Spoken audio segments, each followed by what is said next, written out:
موسیٰ production T V میں آپ کو خوش آمدید کہتے ہیں۔ کلام کی میٹھی باتوں کے ساتھ آپ کی خدمت میں حاضر ہے۔ آج ہم تکوین کی کتاب اس کا 19واں باب پڑھیں گے۔ اور وہ دو فرشتے شام کو سدوم آئے، اور لوط سدوم کے پھاٹک پر بیٹھا تھا، اور انہیں دیکھ کر اٹھا اور ان کے استقبال کو گیا، اور اپنا سر زمین تک جھکایا اور کہا، اے میرے آقاؤ، اپنے خادم کے گھر چلو اور وہاں رات کاٹو، اپنے پاؤں دھو لو اور صبح کو اپنی راہ لینا۔ اور انہوں نے کہا، نہیں، ہم چوک میں رات کاٹیں گے۔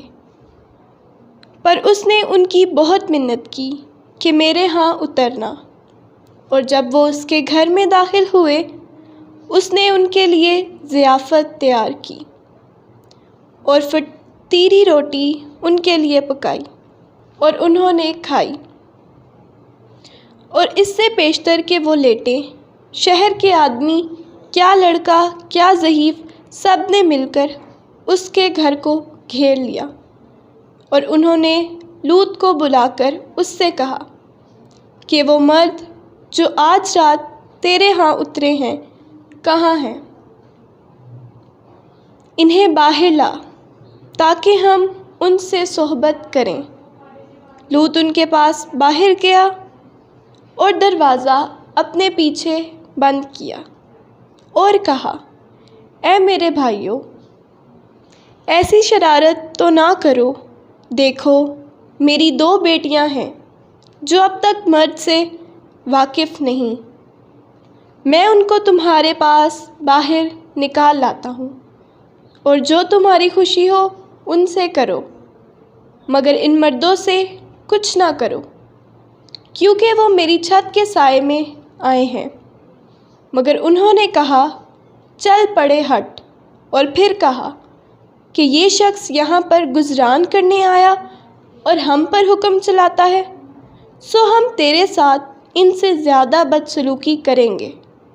اور وہ لوط پر سختی سے حملہ آور ہوئے اور دروازہ توڑ کر کھولنے کو تھے، اور دیکھو، ان مردوں نے اپنا ہاتھ بڑھا کر لوط کو اپنے پاس اندر لے لیا اور دروازہ بند کر دیا۔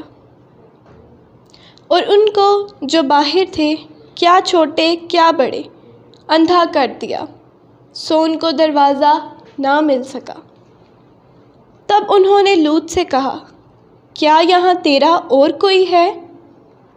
داماد اور بیٹے اور بیٹیاں اور سب جو تیرے ہیں، ان کو اس شہر سے باہر لے چل، کیونکہ ہم اس مقام کو فنا کریں گے، کیونکہ ان کا شور خداوند کے حضور بلند ہوا، جس نے ہمیں اس کے فنا کرنے کو بھیجا ہے۔ تب لوط باہر گیا اور اپنے دامادوں سے جو اس کی بیٹیاں بیاہنے کو تھے بولا، اور ان سے کہا، اٹھو، اس مقام سے نکلو، کیونکہ خداوند اس شہر کو فنا کرے گا۔ لیکن وہ ان کی نظر میں ہنسی کرتا ہوا معلوم ہوا۔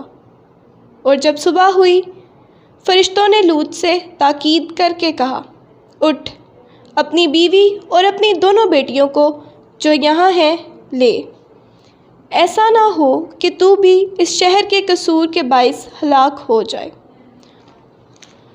اور جب وہ دیر کر رہا تھا، انہوں نے اس کا اور اس کی بیوی کا اور اس کی دونوں بیٹیوں کا ہاتھ پکڑا، کیونکہ خداوند اس پر مہربان ہوا، اور اس کو نکال کر شہر کے باہر کر دیا۔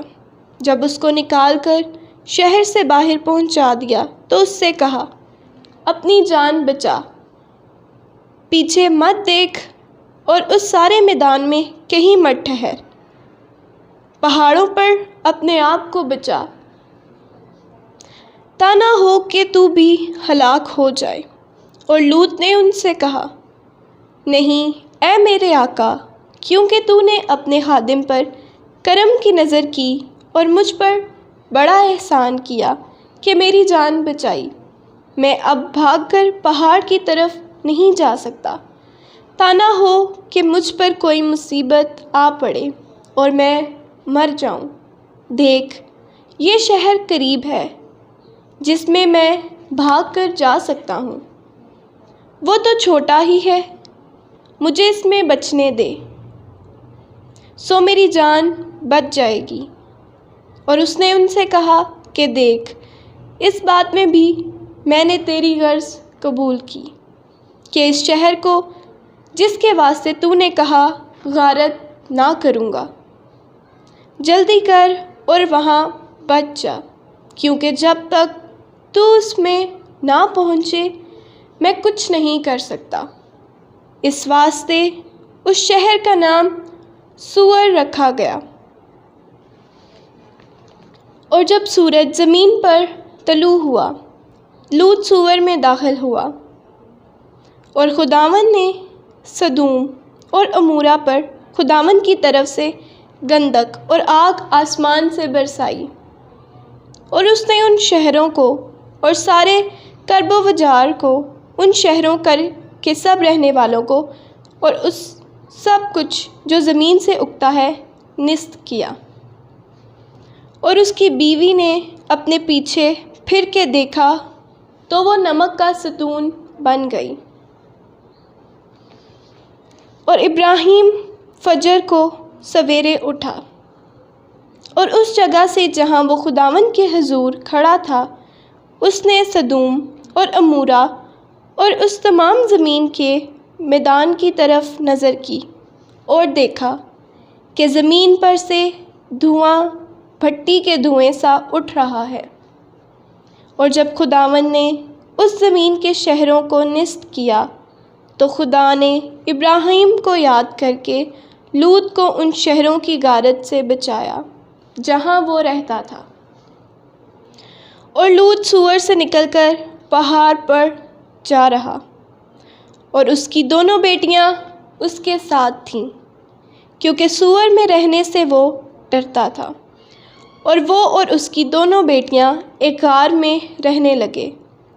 اور بڑی نے چھوٹی سے کہا کہ ہمارا باپ بوڑھا ہے، اور زمین پر کوئی مرد نہیں رہا جو تمام جہان کے دستور کے موافق ہمارے پاس اندر آئے۔ آؤ ہم اس کو میں پلائیں اور اس سے ہم بستر ہوں اور اپنے باپ سے نسل باقی رکھیں۔ اور انہوں نے اسی رات اپنے باپ کو میں پلائی، اور بڑی اندر گئی اور اپنے باپ سے ہم بستر ہوئی۔ پر اس نے نہ جانا کہ وہ کب لیٹی اور کب اٹھ کر چلی گئی۔ اور دوسرے روز بڑی نے چھوٹی سے کہا کہ دیکھ، گزشتہ رات کو میں اپنے باپ سے ہم بستر ہوئی، آؤ آج رات بھی اس کو میں پلائیں، اور تو بھی اس سے ہم بستر ہو کہ ہم اپنے باپ سے نسل بچا رکھیں۔ اور اس رات کو بھی انہوں نے اپنے باپ کو میں پلائی، اور چھوٹی اندر گئی اور اس سے ہم بستر ہوئی، پر اس نے نہ جانا کہ وہ کب لیٹی اور کب اٹھ کر چلی گئی۔ سو لوط کی دونوں بیٹیاں اپنے باپ سے حاملہ ہوئیں، اور بڑی کے ایک بیٹا ہوا جس کا نام اس نے مواب رکھا۔ وہی موابیوں کا باپ ہے جو اب تک ہیں۔ اور چھوٹی کے بھی ایک بیٹا پیدا ہوا جس کا نام اس نے بن امی رکھا، یعنی میرے لوگوں کا بیٹا۔ وہی بنیامین کا باپ ہے جو اب تک ہیں۔ پاک کلام کے پڑھے اور سنے جانے پر خداوند کی برکت ہو۔